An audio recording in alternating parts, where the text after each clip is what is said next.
ಪೂರ್ಣಗೊಂಡಿದ್ದು 150 ಕಿಲೋಮೀಟರ್ ಕಾಮಗಾರಿಗಳು ಪ್ರಗತಿಯಲ್ಲಿವೆ.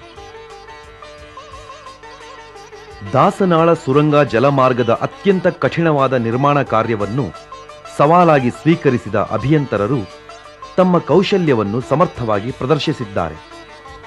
ಕಡಿದಾದ ಕಲ್ಲು ಬಂಡೆಗಳನ್ನು ಕೊರೆದು ಸುರಂಗ ಮಾರ್ಗ ನಿರ್ಮಿಸಿ ತಮ್ಮ ತಾಂತ್ರಿಕ ಸಾಮರ್ಥ್ಯವನ್ನು ಮೆರೆದಿದ್ದಾರೆ.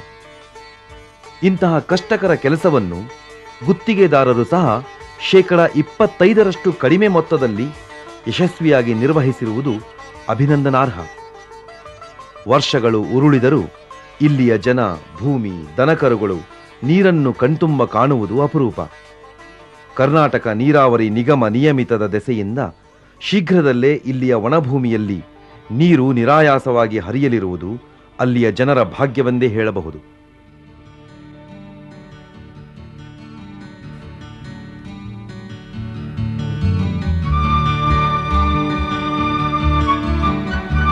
ಮಲಪ್ರಭಾ ಯೋಜನೆಯು ಬೆಳಗಾವಿ ಜಿಲ್ಲೆಯ ನವಿಲುತೀರ್ಥ ಬಳಿಯಲ್ಲಿ ಅನುಷ್ಠಾನಗೊಳ್ಳುತ್ತಿದ್ದು 37.73 ಟಿಎಂಸಿ ನೀರು ಸಂಗ್ರಹಿಸುವ ಸಾಮರ್ಥ್ಯ ಹೊಂದಿದೆ.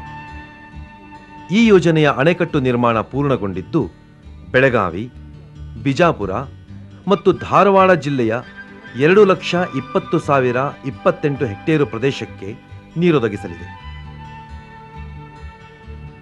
ಇದೇ ಯೋಜನೆಯ ಬಲದಂಡೆ ಕಾಲುವೆಯ ಒಟ್ಟು ಉದ್ದ 142 ಕಿಲೋಮೀಟರ್ಗಳು.